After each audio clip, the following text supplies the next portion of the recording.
video. We've got several plays that we want to look at from our training tape this week. And this first play we're going to use to review illegal participation. And illegal participation is found in Rule 961 of the National Federation of High Schools. And this is an unusual play because we're going to have an eligible receiver run through the back of the end zone. And not that we see this very often, but watch the receivers at the top of the screen here. Now watch him as this play develops. He just makes a little inside move here and goes right through the back of the end zone and comes back out. Now on this play, although he comes onto the field, nothing happens. The ball is out. This is certainly not a foul. We would not want this called. But I did want it to bring to your attention kind of an unusual play of seeing a receiver go out of bounds on his own and come back into the field of play. And if they had thrown this ball to him, it would have been illegal participation, and we definitely would have wanted to have a flag. Now, in high school rules, the eligible receivers do not lose their eligibility by going out of bounds on their own. But they do lose. It is a foul when they come back into the field of play immediately. Here again on this play, show it to you one more time. We wouldn't want this called. This has absolutely no impact on the play. But we have to talk about mechanically who's going to see this action and who's going to have a hat down on it, because if this ball does come back to him, we definitely would want a flag, and the foul here is illegal participation. All right, next play we're going to talk about offensive holding in 921C. And we got a play here. We want to take a look at the left tackle. But before we get started on the left tackle, let's take a look at the positioning of the referee here on this play. He's lined up about 11 yards deep, but he's right behind the tackle position. So when this quarterback begins to drop back, if there's any drop back at all, then the play's coming right at the referee, and he loses perspective. So what we want to do is we want to move the referee out about 12 to 14 yards off the line of scrimmage, and then we want him to be 5 yards wider than the normal tight end position. So that would almost put this referee directly behind the player that's in the slot position. Now, when the quarterback drops back, now the play just opens up to the referee, and his only mechanic then becomes a 45-degree right to the sideline. Let's watch that left tackle. There's the big takedown. Just grabs him. The defensive player never really has a shot of getting out there. A big takedown. Grab and restrict. I'm going to give you another look at this. I want you to really take a close look at the defender here that are lined up. They're foot to foot. Now look at this guy. He's really trying to work out. Look at the shoulders are getting spun around. His feet are out to the outside. He's really working to get out of that. Let's take one more look at it. Look at him. He's really working there and just gets spun around. You can tell the shoulders are behind his hips. He's getting grabbed. He's grabbed and restricted. There's no way for him to get out. And the offensive player just throws him to the ground. Right at the point of attack. This is one we want to get. Line judge, you got a shot at this. We should be working zone because we got a run play. And referee definitely has got a shot at this. Clear restriction, a hold right there. A play we definitely want to get offensive holding. All right, let's take a look at another hold here. This one, a pass out into the flat right in front of the line judge. Good job here, line judge, of looking through the ball carrier as he passes you. Standing still, good position, nice angle, focusing right on that outside block, the lead block there. The receiver, we clearly got to grab there. Look at the receiver work, the defender work to try to get outside. He can't get out, and that is a hold right where we want you to look, line judge. Perfect mechanic, correct judgment. That's a good call right there for an offensive hold. I'll give you a couple of looks at it. Look at it here. See the shoulders? That's just a real unnatural movement the defender's doing there. The reason he's moving so unnaturally is because the wide receiver there has got him wrapped up on both sides, and he's just working to get out. Can't get away. The ball carrier goes right by him. Good job of continuing to officiate to get the action out of bounds.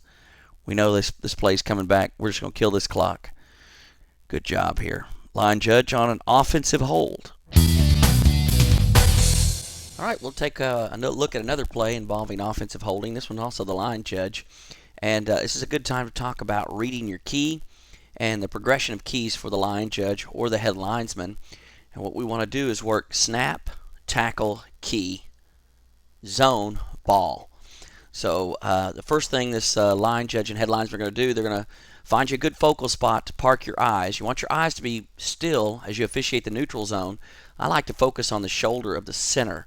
So I just park my eyes right there, and I'm able to pick up a lot of motion by having my eyes still. My brain doesn't have to process anything that's moving.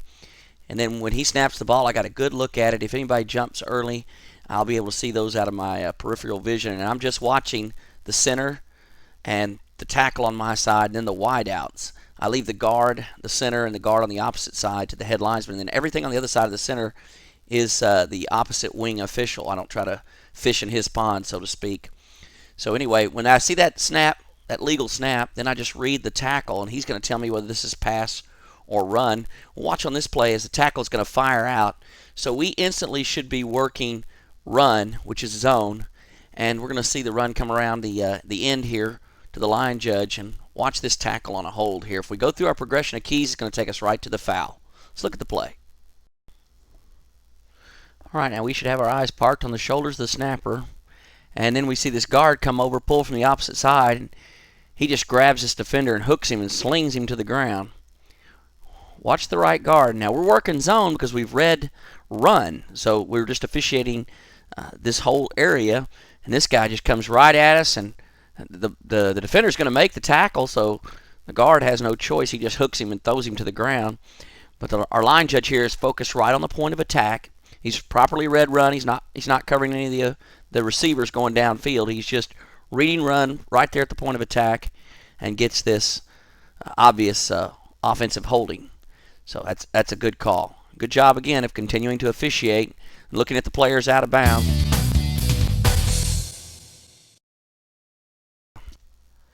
Excellent look there at some holding plays. Now let's move right along. We're going to get into an area of unnecessary roughness, and this is what we like to call targeting. And what we mean by targeting is that the defender's action on a defenseless player was high. He hit him up around the neck or head area, and we're really saying any contact above the shoulders is going to be a foul if it's on a defenseless player. And what we're trying to get the coaches to do is to teach the defenders to lower their targets. Hit around the midsection where there's no chance of you making contact with the head area. We're trying to protect the student athletes and limit concussions and head injuries and neck injuries.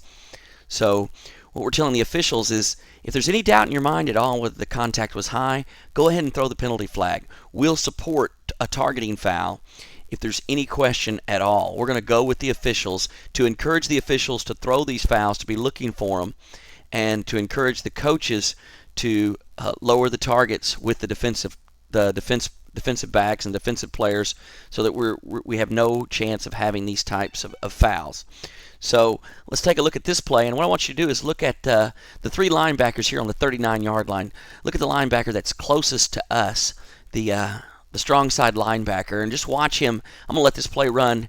Just watch him as this the ball goes over the head of the receiver here.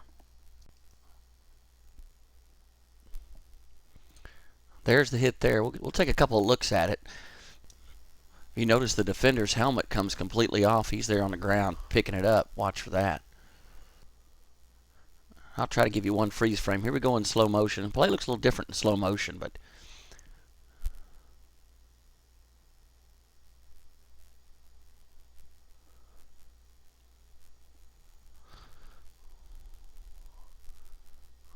we'll try to stop this one.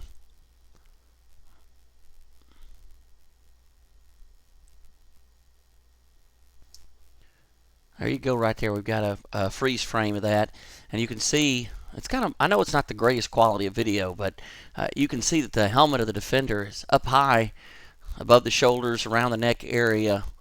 So this is definitely a play that we could support a UNR targeting foul on.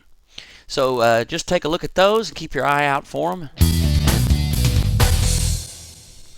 We're going to look at one more play involving unnecessary roughness, and this one involves a late hit on a quarterback, not on a passing play, which is kind of the unique thing about this. This is a great learning opportunity for line of scrimmage officials.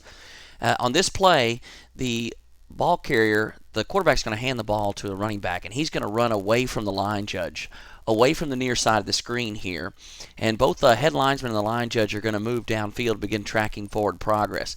This is a great play for the off offside official, in this case the line judge, because the play's moving away from him, to slow down and keep one eye on this quarterback until all possibilities of the quarterback being hit are gone. The reason is the referee has already, because this hit comes so late, he's already moved up, progressed up onto the point of attack, and he is officiating those blocks. So take a look at this play. I think it's pretty obvious here by watching this line of scrimmage official, the line judge down here at the bottom. He actually moves before the head linesman starts to move, so he's really tracking forward progress. We can give that forward progress up to the head linesman, and then we can be looking back at that quarterback, and we're going to see that action right there. Like I said, again, the referee is already officiating the point of attack. He's getting those blocks on either side of the hole. So line judge or offside official, head linesman too, if we can get this play right here, boom, that's a great pickup, and that's a UNR, unnecessary roughness on the quarterback. I got a great play to show you now. I'm excited about this one. This is going to involve an IBW, illegal block below the waist. We've got the end zone shot of this, which makes it really great. And obviously I've got to comment immediately about the position of the referee, because he's basically just over the tight end. He's too tight. Referees, again, we talked about this a little bit earlier, but 5 yards wide of the normal tight end position, 12 to 14 yards off the line of scrimmage. Then your only mechanic when the play backs up to you is a 45 to the sideline. So maybe if the referee's a little wider, he picks up this play.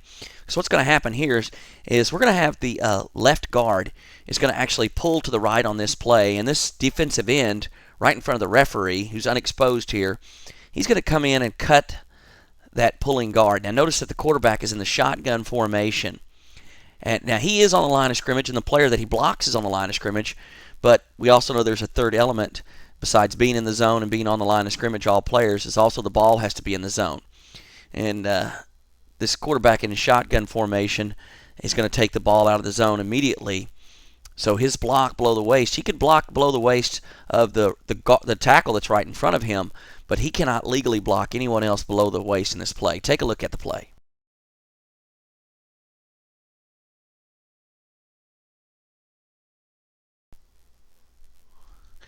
You see he just comes off the end, around the end there, and he gets that low block and then slows the ball carrier down. He's definitely not, he's going in with the sole purpose of cutting. Just keep your eye on his shoulders, watch him. As soon as he meets opposition, he's going low, and he sees that player is coming from the opposite side, so there's no way that he can cut. That's an illegal block below the waist.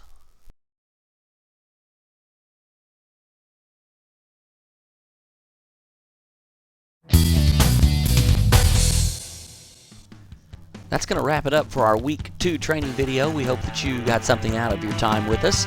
This is brought to you by the Arkansas Association of High School Officials and our associate member schools.